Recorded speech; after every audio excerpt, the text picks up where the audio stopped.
우리에게 주신 하나님의 말씀을 보겠습니다. 누가복음 4장 1절부터 4절까지 말씀, 저와 여러분들이 뜻을 생각하면서 한 절씩 교독하시겠습니다. 먼저 제가 누가복음 4장 1절 말씀 봉독드리겠습니다. 예수께서 성령의 충만함을 입어 요단강에서 돌아오사 광야에서 40일 동안 성령에게 이끌리시며 마귀에게 시험을 받으시더라. 이 모든 날에 아무것도 잡수시지 아니하시니 날수가 다함에 줄이신지라.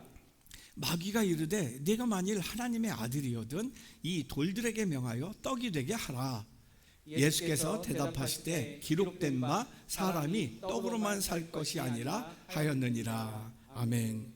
오늘 본문을 통해서 주시는 어린이 주일에 주시는 하나님의 말씀 제목이 마땅히 해야 할 일을 가르치십시오 라는 것이에요. 한번 같이 한번 읽어볼까요? 시작. 마땅히 해야 할 일을 가르치십시오. 오늘은 어린이 주일입니다. 저는 간절히 사랑하는 마음으로 여러분들이 하나님의 은혜와 축복으로 우리의 자녀들이 복되길 간절히 소망합니다. 그래서 하나님의 자녀들로 세상을 정복하고 다스려서 그 자녀들로 인해서 저와 여러분들이 정말 기쁨으로 가득하길 주님의 이름으로 간절히 축복합니다. 아동교육학자가 그런 얘기를 한 걸 봤어요. 한번 볼까요? 아동교육학자가 이런 얘기를 하더라고요. 아이가 바다를 건너게 하고 싶다면 배를 만드는 기술을 가르치는 것이 아닌 바다를 꿈꾸게 해야 한다라고 얘기를 하더라고요. 우리 아이들이 세상의 바다를 깨쳐나가고 이기게 하기 위해서는 배를 만드는, 뚫고 나가는 그러한 배를 만드는 기술을 가르치는 게 아니라 바다를 꿈꾸게 해야 된다. 다시 말해서 바다를 싸움의 대상, 극복의 대상으로 보게 할 게 아니라 유익의 대상, 자기 자아를 실현하는 대상으로 삼게 해야 한다라는 것이에요. 여러분 동의하십니까? 네, 그래요. 세상은 참 힘들고 어렵고 악한 일들도 많지만 세상은 싸워야 할 게 아니에요. 하나님께서 우리에게 정복하고 다스리라 맡겨주신 우리의 삶의 유익을 위해서 또 우리를 실현하기 위한 현장인 것이에요. 그래서 배를 만드는 기술을 가르치는 것보다 바다를 꿈꾸게 하는 것이 이 아이들에게 큰 축복이다라는 얘기를 한 것을 보았습니다. 그런데요, 여러분, 저는 거기에서 더하기를 원합니다. 하나님의 자녀인 우리 자녀들에게 세상의 바다를 꿈꾸게 하는 것도 중요하지만 하나님 나라를 꿈꾸게 해야 한다라는 것입니다. 하나님 나라를 꿈꾸게 해야 된다. 이 세상을 살면서 참 힘들고 어렵고 억울하고 어그러진 세상을 살면서도 참 정의가 실현되어 있고 참 자유가 실현되어 있고 눈물이 없고 아픔이 없는 천국을 기쁨으로 발견하는 그러한 삶, 이 땅을 살면서도 천국의 기쁨을 발견하고 그것을 누리면서 그것을 전하는 복의 통로가 돼야 된다는 것이죠. 이게 얼마나 중요한지 몰라요. 이 세상을 살면서 우리는 하나님의 나라 천국의 기쁨을 우리는 발견해야 돼요. 누려야 됩니다. 예수 그리스도의 오심으로 시작된 그 천국의 확장의 역사를 우리는 발견해야 되는 것입니다. 그리고 그것을 누려야 돼요. 그래서 하나님의 자녀된 권세를 회복해야 됩니다. 그리고 그 자녀된 권세를 누리면서 그 권세로 다른 영혼들까지 지옥과 같은 세상에서 천국의 기쁨을 함께 누릴 수 있도록 나누어주는 그러한 영안이 열려야 되고 그 기쁨이 있어야 되는 줄로 믿습니다. 이게 얼마나 중요한지 몰라요. 이 땅을 살면서 천국의 기쁨을 발견하는 삶. 병실의 두 사람이라는 그러한 우화가 있어요. 단편 소설인데 여러분도 들으셨을 겁니다. 어느 작은 병실에 두 남자가 입원해 있었습니다. 한 사람은 참 비극적으로 폐암 말기 선고를 받은 그러한 죽어가는 환자였고, 또 한 사람은 디스크가 파괴돼서 디스크 수술로 해가지고 꼼짝을 못하는 환자였어요. 그래서 디스크 환자는 그냥 침대에 그냥 꼼짝도 못하고 누워만 있는 그러한 사람이었지만, 폐암 환자는 죽어가지만 하루에 한 10분씩 침대에서 일어나서 창밖을 내다볼 수 있었습니다. 병세를 보자면 폐암말기 환자가 더 비극이고 더 위기고 더 아픈 것이죠. 그런데 그 폐암 환자의 그 얼굴에는 항상 기쁨이 있었고 웃음이 있었어요. 하루는 이 디스크 환자가 그게 참 신기해서 창밖을 보고 있는 폐암 환자에게 이렇게 질문해요. 여보시오, 도대체 그 창밖에 무엇이 보입니까? 라고 질문을 했던 거예요. 그래서 창밖을 보던 폐암 말기 환자가 그 디스크 환자가 질문하는 것을 듣고 디스크 환자를 바라보면서 눈을 지그시 감고 이렇게 말합니다. 저 창밖에는 좀 아름다운 호수가 있습니다. 그리고 보트들이 떠다니고요, 백조들이 헤엄치고 있습니다. 그리고 주변에 연인들이 손잡고 그 호수를 산책하고 있고 그 잔디밭에는 아기들이 막 뛰어다니고 있습니다. 이 아름다운 모습을 들은 디스크 환자는 너무 행복해야 되는데 화가 나는 거예요. 이유를 한 거예요. 폐암 말기 이제 얼마 안 있으면 죽을 사람이 왜 이렇게 행복했는지, 자기가 못 보는 것을 지금 저 사람은 보고 있기 때문이라는 거예요. 창 옆에 있는 저 침대에 저 폐암 말기 환자가 있어가지고 저 사람은 보고 나는 못 보고 있다라는 거예요. 그래서 자기는 똑같이 치료비를 내면서도, 입원비를 내면서도 차별받고 있다라고 생각을 합니다. 그러면서 그때부터 그 마음의 생각을 이렇게 왔어요. 저 폐암 환자가 빨리 죽어나가면 내가 저 창가의 침대를 빨리 차지하리라. 그러던 어느 날 밤 폐암 환자가 엄청난 기침을 하면서 피를 토하면서 괴로워하고 있었습니다. 딴 때 같았으면 디스크 환자는 그 소리를 듣고 비상벨을 눌러서 간호사와 의사를 불렀어야 되는데, 이 디스크 환자는 아니야, 저 환자가 빨리 죽어나가야 내가 저 창가의 침대를 차지할 수 있어, 이 생각으로 누르지 않은 거예요. 밤새 기침과 각혈을 했던 폐암 환자는 새벽녘에 조용해집니다. 세상을 떠난 거죠. 아침에 날이 밝을 무렵 간호사들이 그 폐암 환자를 치워요. 그리고 이 디스크 환자는 재빨리 자기를 그곳에 옮겨달라고 하고 옮겨진 다음에 있는 힘을 다해서 침대를 붙잡고 창틀을 매달려서 창문 밖을 내다봅니다. 근데 놀랍게도 창밖에는 호수도 없었고 보트도 없었고 백조도 없었고 산책하는 연인들이나 뛰어노는 아이들이 없었어요. 왜요? 바로 앞에 병동, 다른 병동에 그 시꺼먼 시멘트 건물밖에 없었던 것입니다. 그제야 이 디스크 환자는 그 폐암 환자의 기쁨이 환경 때문에 생긴 기쁨이 아니라 그 폐암 환자 스스로 선택한 기쁨이었음을 깨닫게 됩니다. 기뻐할 수 없는 상황에서도 스스로 선택한 기쁨을 누리면서 자기만 누리는 게 아니라 심지어 그것을 보지 못하는 다른 사람들까지도 전해주는 그 선택한 기쁨을 전하던 아름다운 사람이었음을 깨닫습니다. 그러면서 동시에 한없이 자기는 살고 있는데도, 더 풍성한 조건이 있는데도 거기에서 만족 못하고 기쁨을 누리지 못한, 한없이 부끄럽고 죄스럽고 많은 것을 누리면서도 가장 가난하게 사는 초라한 자신의 모습을 발견하게 되었다라는 거예요. 오늘 본문에는 예수님의 모습이 나와요. 예수님은 지금 성령에 이끌려서 40일간 금식을 하게 됩니다. 얼마나 고통스러운지 몰라요. 배고파서 너무나도 힘들고 굶주린 환경 속에서 마귀의 시험을 당합니다. 근데 그 마귀의 시험에 어떻게 대응하십니까? 마땅히 해야 할 일을 선택하십니다.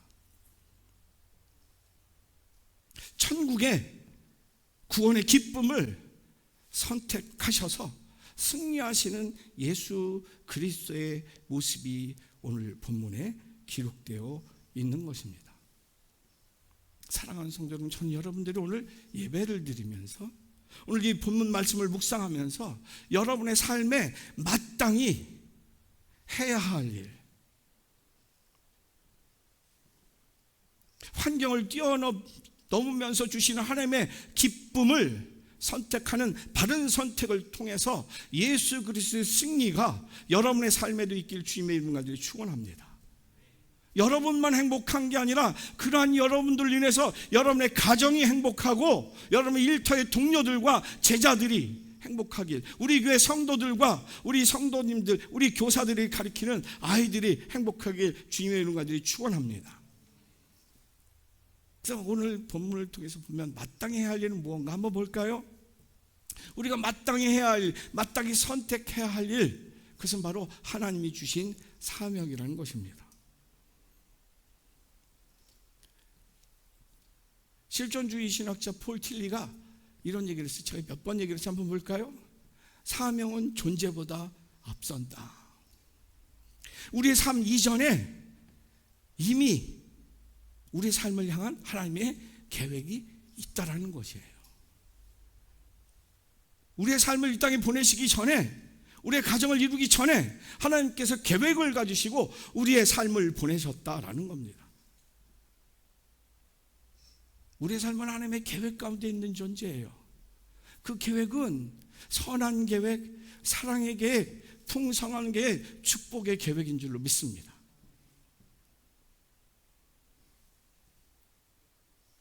그래서 우리가 행복하기 위해서, 우리가 참 자유를 누리기 위해서는 그 사명, 그 계획된 자리에 우리가 바로 설 때 우리는 그것을 누리게 된다는 거예요. 그래서 C.S. 루이스가 영광의 무게라는 책에서 이렇게 이야기를 합니다. 볼까요? 그곳에 자리가 먼저 있었습니다. 사람은 그 자리를 위하여 창조되었습니다. 그 자리에 이르기 전까지는 참 자신이 될 수 없을 것입니다. 우리가 그냥 태어난 게 아니에요. 하나님이 그 가정에 그 필요한 역할을 위해서 그 자리에 보내셨다는 거예요. 우리가 그 자리에 도달할 때, 그 역할을 깨닫고 감당할 때 비로소 우리 자신이 실현되어진다는 거예요.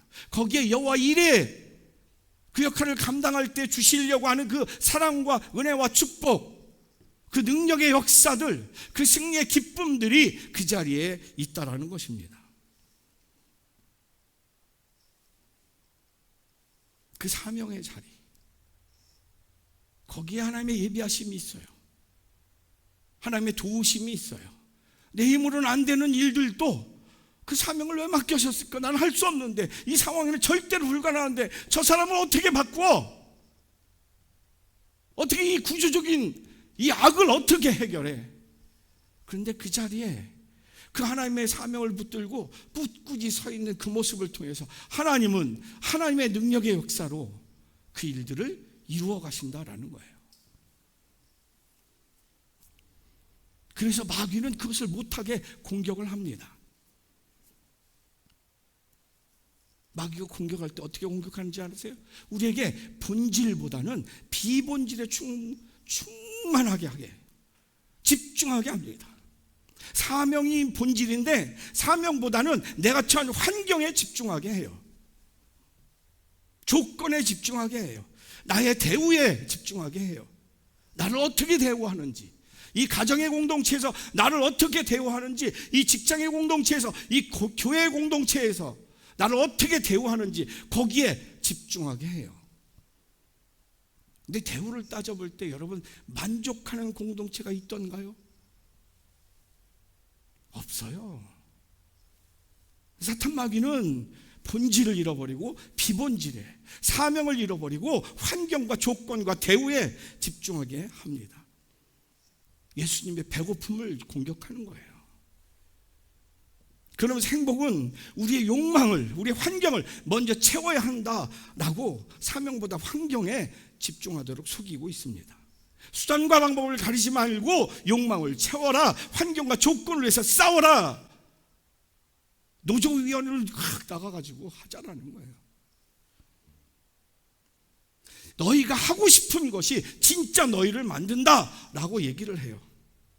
그래서 지금 우리가 해야 할 일과 하고 싶은 일을 구분을 못하게 해요.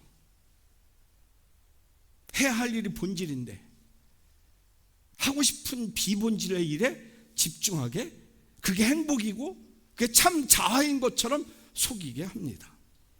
거기에 실패가 있고 공허함이 있고 무너짐이 있는 것이에요. 그래서 예수님을 마귀는 이렇게 속입니다. 오늘 보면 3절 한번 볼까요? 마귀가 이르되 네가 만일 하나님의 아들이거든 이 돌들에게 명하여 떡이 되게 하라. 마귀는 정확하게 지금 본질을 뛰어넘어서 육체의 피로감을 공격하고 있어요. 예수님의 상황을 공격하고 있어요. 그리고 그 상황에 불쌍하게 처한 예수님의 자신을 바라보게 합니다. 다시 말해서 사명적 존재를 환경적 존재로 생각하게 만드는 것입니다. 당신은 하나님의 아들이야. 그런데 어떻게 하나님이 당신의 아들을 이렇게 대우할 수가 있어? 하나님의 관심이 끊어진 거야. 넌 버려진 존재야 라고 이야기하는 거예요. 하나님 어디 계십니까? 내가 이렇게 참고 있는데, 내가 이렇게 견뎌내고 있는데 하나님 정말 계시면 말씀해 주셔야지 않겠습니까? 라는 마음이 들게 해요. 하나님 너를 버렸어. 너를 아들이라고, 너를 딸이라고 하면서 어떻게 이런 환경에 너를 던져내실 수가 있어? 하나님은 이미 너에게 관심을 껐어. 예수 그리스도께 하나님의 귀한 아들에 대한 관심이 끊어진 것처럼, 부당한 대우를 받고 있는 것처럼 느끼게 해서 더 이상 하나님을 의지하는 마음을 없애고 하나님과의 관계가 되는 사명을 잃어버리게 하는 것이에요.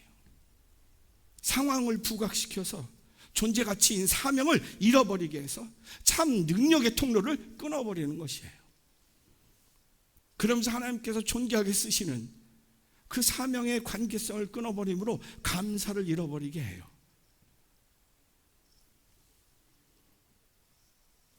여러분 가정에서 아들, 딸로 부모님을 섬기고 돌봐드리고 자녀들을 돌보는 그 사명을 벗어날 때 여러분들 행복하고 가치가 있는 것 같아요? 아니면 힘들고 어려운데도, 속상한데도 계속 부모님을 잘 섬기고 자녀들의 그 사고치는 일들을 끝까지 뒤돌모는 그 상황에서 여러분의 가치가 높다고 생각하십니까? 어디가 더 가치가 높습니까? 사탄은 그러한 삶에 사명을 잃고 환경을, 대우를 분노하게 해요. 감사를 잃어버리게 해요. 하나님과 관계를 단절시킵니다. 이것은 인류의 조상 아담과 하와에게 시험한 것과 똑같아요. 그들은 하나님이 동산 중앙에 있는 열매를 못 먹게 하신 것은 하나님께서 너희를 믿지 못해서다라는 거예요. 너를 너무 무시하는 거다라는 거예요. 부당한 대우라, 하나님의 형상으로 창조했다고 하면서 너희들을 결코 눈이 밝을 것을 원치 않으시는 거다라는 거예요. 그래서 하나님을 의지하지 마라.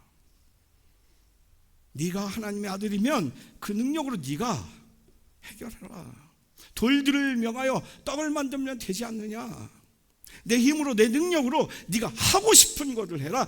해야만 하는 일을 하지 말고 라고 유혹을 합니다. 하나님과의 관계 단절을 유도하는 거예요. 하나님이 주신 사명을 무시하게 합니다. 나도 더 이상 이 가정에 희망이 없어. 나도 그만둘 거야. 이 직장에서 나도 내가 월급 말고는 내가, 이 교회에서 내가 더 이상 봉사 안 해. 여러분들이 생각하는 하나님과 우리와의 올바른 관계는 어디에 있다고 생각하십니까? 사명에 있어요. 왜요? 하나님의 계획이 실제화된 게 우리들의 존재의 가치이거든요. 그런데 우리가 그 하나님의 계획에 관계없이 살아간다면 우리는 하나님과의 관계가 완전히 끝나는 거예요. 우리에게 사명이 없다. 가정에 사명이 없고 직장에 학교에 사명이 없고 교회에 맡겨진 사명이 없게 산다. 이미 그 공동체랑 관계가 끊어진 거예요. 그 삶에는 하나님의 도우실 길이 없는 거예요. 방식도 없고 이유도 없는 거예요. 여러분들이 수없이 교회에 와서 하나님께 간구하고 있지만 하나님이 들어주셔야 할 이유가 사명에 있는데 그 사명에는 관심이 없어. 그럼 여러분에게 쾌락과 타락과 욕망에 가득 찬 여러분에게 건강의 축복을 주고 물질의 축복을 주고 자녀 형통의 축복을 줘보십시오. 여러분은 어떻게 될 것 같습니까? 사명이 없는 삶은 하나님과 관계가 없는 삶이에요. 우리가 예배를 드리고 기도하고 헌신한다 해도 사명 없이 내가 그냥 하고 싶어서 다른 사람이 아유 굉장히 위대하시고 고귀하십니다 이런 소리 듣고 이런 눈총 받고 이런 존경받고 싶어서 내가 한다? 거기는 하나님의 관계가 하나도 없어요. 그러니 그 사역이 지옥과 같아요. 힘들고 속상합니다. 남이 알아주지 않으니까. 그게 목적이었는데 가장 사탄이 잘 사용하는 교회를 무너뜨리는 방식인 거죠. 사탄의 놀이개인 거예요. 봉사 열심히 하는데 거기에 실패가 있어요. 그러나 내가 하고 싶어서 다른 사람들의 칭찬받고 싶어서가 아니라 하나님께 주신 달란트가 나는 다른 사람보다 이것을 더 음식을 더 잘 만들고 다른 사람을 위해서 기도를 잘하고 다른 사람이 격려의 말을 잘하고 이러한 달란트를 통해서 하나님의 마음 때문에 성령의 감동으로 선택하는 것, 이것이 사명인데 이 사명으로 그 공동체에서 사역할 때 하나님의 올바른 관계로 그 삶에 하나님의 역사와 능력과 기쁨과 가치가 임하게 되는 줄로 믿습니다. 우리는 이러한 삶을 신앙의 목적으로 둬야 될 줄로 믿습니다. 그리고 우리는 이러한 삶을 우리의 자녀들에게 꼭 가르쳐야 될 줄로 믿습니다. 내가 20대까지 죽으라고 기도할게. 너는 학원 가 있어. 의대 가고 법대 가고 뭐 될 것 같아요 그 사람이?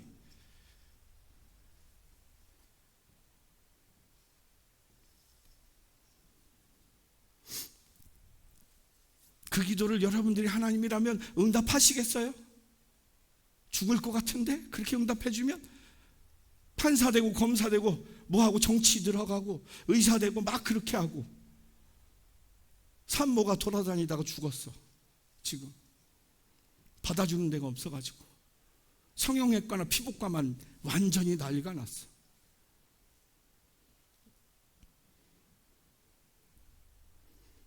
다들 사탄에 속아서 사명에는 관심이 없고 환경과 조건과 대우에만 관심이 있는 삶의 결과인 거예요. 참 복된 삶을 사는 분이 계세요. 이창호 장로님이라고 그분이 쓴 책이 있어요. 한번 볼까요? 건너와서 우리를 도우라. 마케도니아 사람이 사도 바울을 불렀던. 근데 이분이 이제 선한 목자 병원 원장이신데 광림교회 장로님이시고 이분이 저 책에서 썼어요. 2008년에 7월쯤에 여름 이제 휴가가 시작되기 직전 네팔의 짜프로말이라고 하는 그곳에 의료 선교를 갔대요. 완전히 산동대인데 오지도 그런 오지가 없대요. 만지기만 해도 부정탄다 해서 천대받는 불가촉 민천민, 불가촉 손대면 안 된다는 거예요. 대화해도 안 된다는 천민이 사는 마을. 네팔에서 최하 극빈층 주거 지역에 의료 선교를 간 거예요. 마을 회관의 진료가 시작되자마자 사람들이 몇백 미터 줄을 섭니다. 근데 모두가 다 맨발이에요. 맨발. 신발 신는 사람이 한 명도 없었대요. 그때 한 10대 초반의 여자아이가 왔는데 얼굴을 칭칭 수건으로 감고 왔어요. 똑바로 쳐다보지도 못하고.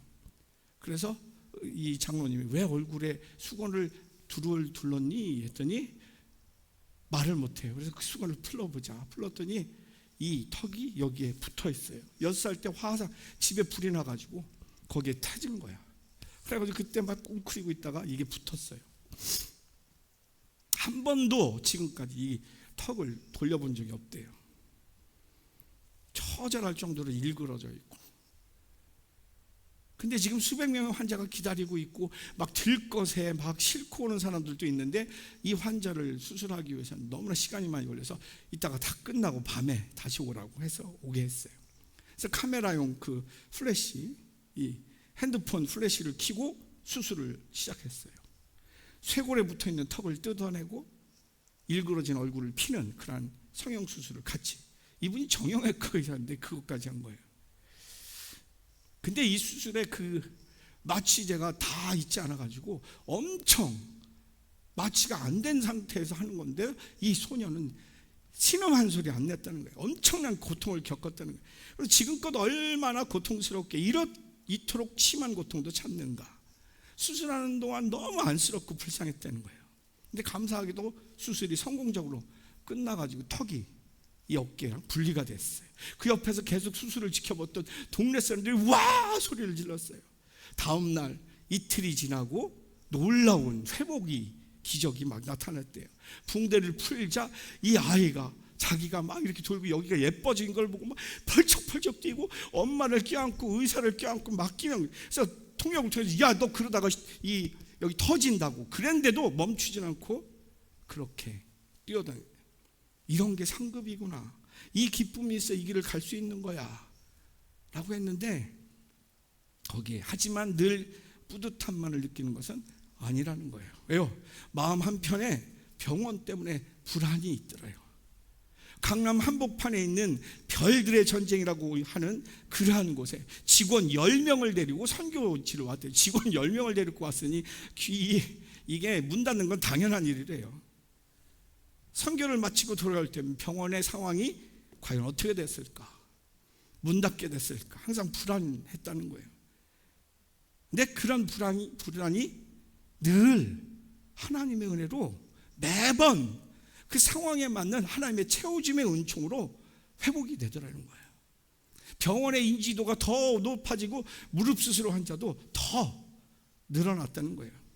근데 주님이 주신 깨달음이 있었다. 이렇게 썼어요. 선교는 우리의 결단이고 모험처럼 보이지만 실제로는 하나님이 하시는 일이다. 우리가 아닌 하나님의 일이기에 당장은 무모하고 손해보는 것 같지만 주님께서 완벽하게 준비해 놓으신다. 그렇다 우리가 은혜를 베풀러 다닌다고 하지만 사실은 우리가 은혜를 받는 것이다.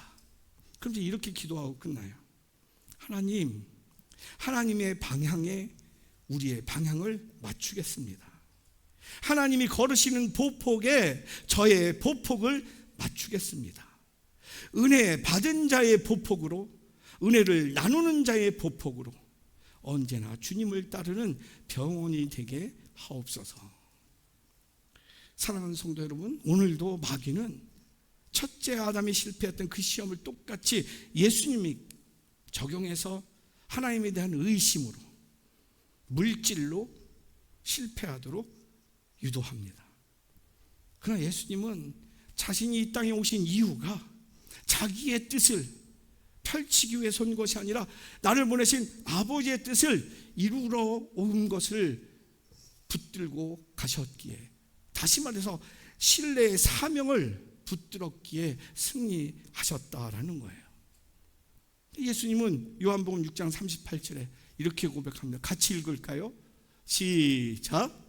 내가 하늘에서 내려온 것은 내 뜻을 행하려 함이 아니요 나를 보내신 이의 뜻을 행하려 함이니라. 아멘.